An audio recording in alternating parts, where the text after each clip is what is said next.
My top five. All right, let me try to remember this list. Hoodie from the hood. That's your I friend from the big old end, y'all. All right, top five. Number five, to me, he's already right there. If he stopped right now, or Lord forbid something happened, he's top five. That's Kendrick. Shout out to K Dizzle. He already right there. Shout out to Top Dog. Shout out to J Rock. Oh, my mama. Go ahead. Number four, I'll say Ice Cube. Shout out to Absol. Yeah. Ice Cube, number four. And Ali. And Musso. My bad. Go ahead. Who you said? Who number two? Ice Cube, number four. Oh, you going backward. Okay, the rate countdowns go number four. Okay. It's number four. Shout out to O'Shea. I've collabed with K-Dot and O'Shea, and these two people that I respect to the utmost. I'm resonating with the list so far. Go ahead. Number three is Scarface. Shout out to Brad Jordan, Scarface. So glad you alive, my nigga. On my mama, fuck what they talking about. Everybody know why you was the only one that was at that performance. It's no clue. I seen that too. Everybody know why, bro. Willie D, let me tell you this, homie. We's proud of your resurgence as a spokesperson on the internet. But when it came to the Ghetto Boys, you know why Bushwick popped One-Eyed Midget and he was grimy. It's easily. You had the corniest, biggest voice that didn't really resonate as a real threat. You were probably marketable in a sense. You probably was in the wrong group. If you'd have went like another Coolio type solo artist, you probably went in boom. But as far as hip hop, street gangster shit, Scarface was what came about the Ghetto Boys for us. Definitely. Bushwick Bill was marketable as a not give a fuck, ODB, OD type motherfucker. He had, you can't, Willie D, you was too, it was just something about him. You never really convinced us that you were that guy. And the fact that you're so successful at being such a political type individual is kind of like evidence that you were just being, you got caught up with the other two niggas. Scarface is the one. Everybody know he the GOAT, cuz. Quit hating, my nigga. But go ahead. I appreciate that. Number two, I'm going to say Jay-Z. I ain't going to challenge that at all because his name is so relevant and it's so understandable why anybody would come to that I can accept that. Go ahead. Number one is a three-way tie, and it fluctuates. Good answer. It just depends on how I'm feeling that day. Okay, that's a great answer. That's going to be Nas, Eminem, and Pac. Now, give me first Nas why, Eminem why, and Pac why.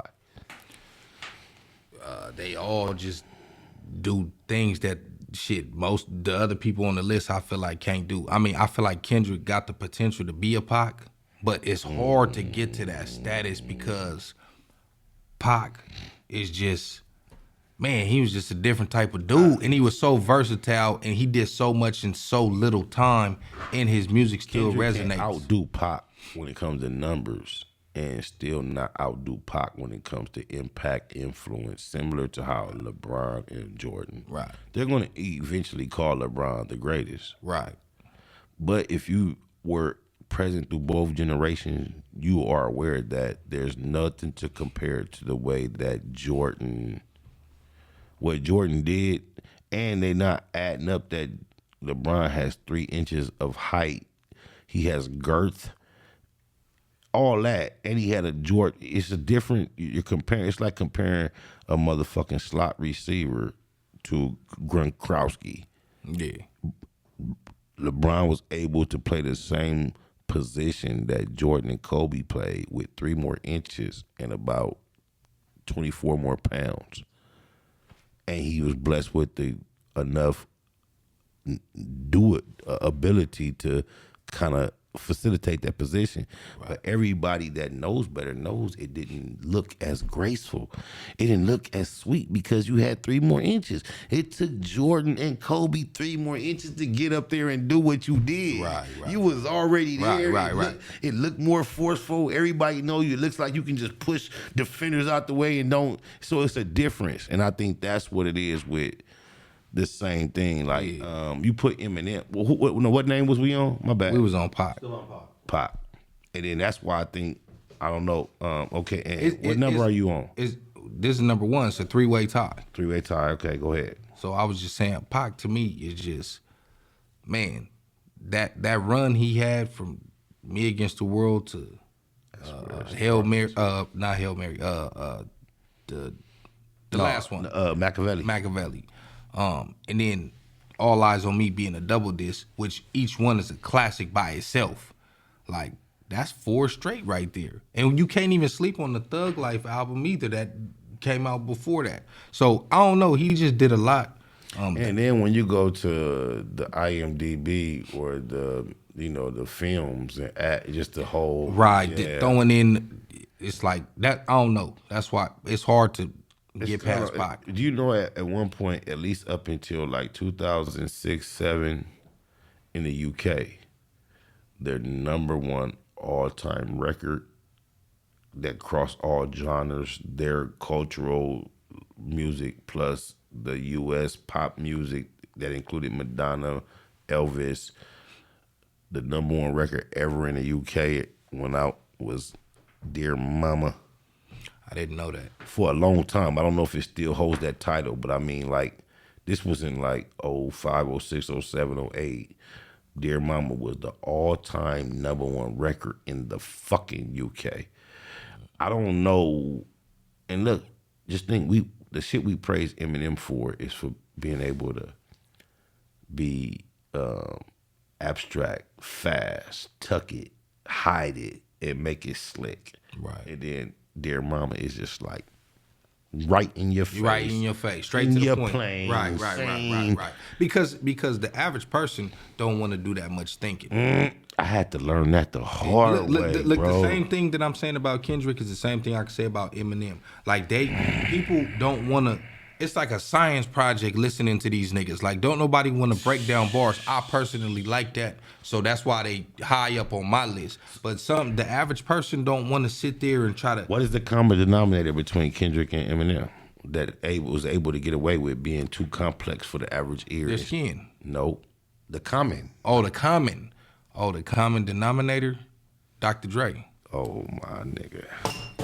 And shout out to Top Dog too, because I told Top Dog recently that this is what I see that a lot of people don't see, because I was familiar and very close with Top Dog before Kendrick was his artist, even before J-Rock was his artist. Matter of fact, J.O. and me used to be in Top Dog studio recording some of our first music before he was a CEO or a manager or of anything of J-Rock or K-Dot. Yeah, I tell you, I'm going to give you 2 names out of your top 3. And I'm gonna put a little pressure on you. If I only gave you, as soon as I ask you, I want you to answer. Don't give it no thought. And I want to say who you would pick. I'm high as fuck. Go ahead. Good. Contact. Eminem, Nas. Nas. Man. Expound. Explain why would that be the choice? Man, to me, I don't know. Man, Nas just got a different. He just don't. I don't know. Like I said, they both on my top along with Pac. So it fluctuates. You know what I mean? It just depends on how I'm feeling that day. But if I just had the overall, Nas. What is it about? I can understand off top, because when it comes to Nas, I could quote a couple of like verses of Nas' first album right now today, all the way through off top. I know about Illmatic. I know about Tupac. What is it about Eminem now? Not when he first came out. Now, when you look back on your life and now when you think about it, why you give Eminem props now? I know how we got hit. I'm gonna answer that. Yeah. The reason why I give Eminem props now is because in the generation where everybody has started to dumb it down, he made his lyrics more complex than they were when he first came out. His rhyme schemes and everything, the pockets. But how do you quantify that against the fact that he had every privilege that will cause you to be comfortable to stick to that when it's Dr. Dre, Jimmy Iovine, and you are the Elvis of this shit? Like, anyone with that amount of comfort can stick to anything when you know they're going to allocate the biggest budget we never heard about. But this is why I respect it. Please. Because I feel like he really doing it for the love of hip hop. So like why has he never did an interview and smiled? You went into our culture and hit it for the biggest lick anybody ever seen. Why he never smile and say thank you? Why he always seemed... I ain't really watched too many Eminem interviews, so I don't know. Me either, but guess what? The most recent one I can recall was a few years ago with Sway. Shout out to Sway. Oh, when he was talking about the You see how shit with MGK? What? Yeah. Why was there not a smile in the interview? What are you mad about? Oh, yeah. I mean... The fuck wrong with you? Yeah. You were able to rape radio and make 5-minute songs that were at a tempo of 30 BPM about murdering people and put them in the trunk and made them hits. We got to make our songs 1.5 to 2 minutes and make it about partying and fucking and popping pills. And he talk about murdering his baby. Come on, get out of here, man. That shit is a gimmick. Get the fuck out of here. And then just think, English language is a European thing, and then we're gonna give him the praise for being a master of a language that his people originated, and then the average shit that we really impressed about the shit we don't understand, going too fast. It can't people that we get all that, and we know about punching, and he got the best access to everything, and Dr. Dre gave them to us, and he talk about getting fucked by, and I'm not on all that shit. All that shit is weird, but overall, he do got a lot of other shit. I mean, that's like saying, I just told you I listen to Brother Lynch. That's like saying all he talk about is eating people. He got way more shit than just that. Like that would be somebody down right now. Brother Lynch. I'm gonna give you a moment to redeem Eminem with his best moment to celebrate that you can't find nothing to shit on. What was his moment to shine on him far as? What did he render to our culture that you could say this? You could say that that you can't shit on that made him awesome. What did he bring to the culture? Yeah, was it "Hi, My Name Is" or what was it? Which one was it? "Stand"? Oh, you talking about a specific song? Yeah, was it "Renegade"? The verse. What makes him relevant and something we should appreciate beyond the fact that he had Jimmy Iovine, Dr. Dre, and all that in place and the biggest budget ever seen. Plus, he had the Elvis effect. Tell me, what is it to appreciate about him beyond that? Man, I just think it's like I said, it's his wordplay. I think he just give me that one bar that fucks you up so much that he's so dope. Man, he got a gang of them. I can't just give you one bar. Thank you. He got a gang of them. But hold on. Can I tell you some dope shit then? Yeah. Let me just say this: we probably in hell already. Our dumb asses not knowing. Everybody kissing ass to go to heaven ain't going. That's all I want to say. Now give me something. Yeah. That's all I want. Give me something. Man, anything. Hey, he got me on the spot. But guess what? Hold on. We could get off Eminem. You could name Jay-Z or a lot of other people. Hold on. A lot of people you just said, and I still right now can't even come off the top and say. I'm gonna give you a Jigga. I'm gonna give you a Jigga one on the same level. That nigga Jigga say. I can't. I'm gonna have to give it. He say, "Look, I'm at your funeral, looking at you in the casket, feeling sarcastic. Look at him, still sleeping."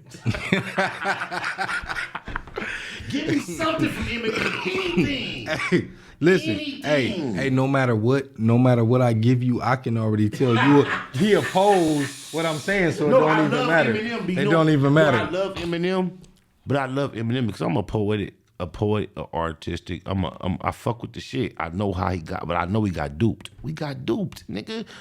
Eminem is Vanilla Ice 2.0, bro. Nah, I don't believe it. Why not? Give me a reason. Give me something I don't believe that. Substantiate your claim. You going say that's what I'm giving you. Give me an example of why not. Why not? Well, I think Vanilla Ice was trying to really convince people that he was a thug and came up Give hard. me an example of that. He was the corniest dancing, rapping nigga. He had a funny ass surfer haircut. He danced with a group behind him like Janet Jackson. He did the teenage. MC Hammer did too, but they say he a gangster. MC Hammer did the same thing. You know and what? Everybody who know MC Hammer said that nigga like that. But you know what's deep to me? Because this is my philosophy. Before gangster rap, we had niggas on level 4 killers. That sang. When I went to prison, the coldest nigga on the yard was sing Smokey Robinson in the highest falsetto late night for Snickers. Right. So gangster rap has got us a fucked up philosophy of what it means to being a, you know what I'm saying? So you can't be Vanilla Ice doing all that and still be the coldest. You can even be Young Thug, nigga. To be as much as we disapprove of fingernail polish, and dresses, He seemed like he really liked that. And so you're right. So I feel at least from what I see, the nigga seemed like he